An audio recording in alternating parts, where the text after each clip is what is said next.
আসসালামু আলাইকুম, welcome my channel Zakaria's mom cooking. আজকে আপনাদের তৈরি করে দেখাবো ডিম মামার সেই ভাইরাল ডিম রেসিপি। আমি মনে হয় একমাত্র মানুষ যে এখনও এই ভাইরাল ডিম রেসিপিটা ট্রাই করিনি। চলুন তাহলে দেখে নেওয়া যাক কীভাবে এই মজাদার ভাইরাল ডিম রেসিপিটা তৈরি করতে হয় আর খেতে কেমন আজকে আপনাদের সাথে শেয়ার করব।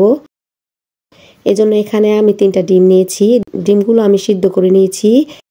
পুরোপুরি শক্ত করে ডিমটা সিদ্ধ না করে একটু নরম করে সিদ্ধ করে নিলে ভালো হবে। তো আমি ডিমগুলো ছিলে নিচ্ছি। আমি 3টা নিয়েছি, আপনারা আপনাদের প্রয়োজন অনুসারে নেবেন।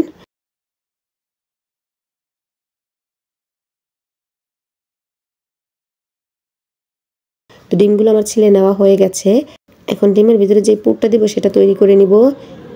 আমি এখানে দিয়ে দিচ্ছি শসা কুচি, একটা পেঁয়াজ কুচি, কিছু ধনেপাতা কুচি, 2টা কাঁচামরিচ কুচি, স্বাদ অনুযায়ী লবণ, হাফ চামচ চাট মশলা।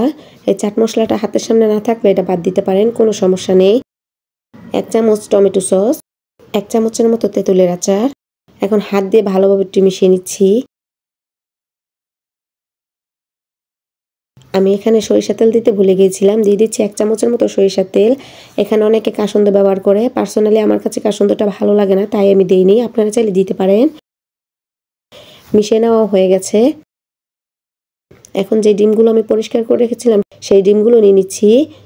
একটি ছুরির সাহায্যে মাঝখান দিয়ে কেটে নিচ্ছি, 2 ভাগ করা যাবে না। এখন ডিমের ভিতরে দেওয়ার জন্য যেই পুরটা তৈরি করছিলাম সেটা দিয়ে দিচ্ছি।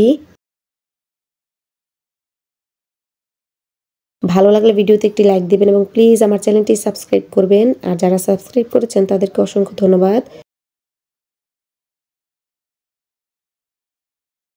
এখন উপর দিয়ে দিচ্ছি তেঁতুলের আচার।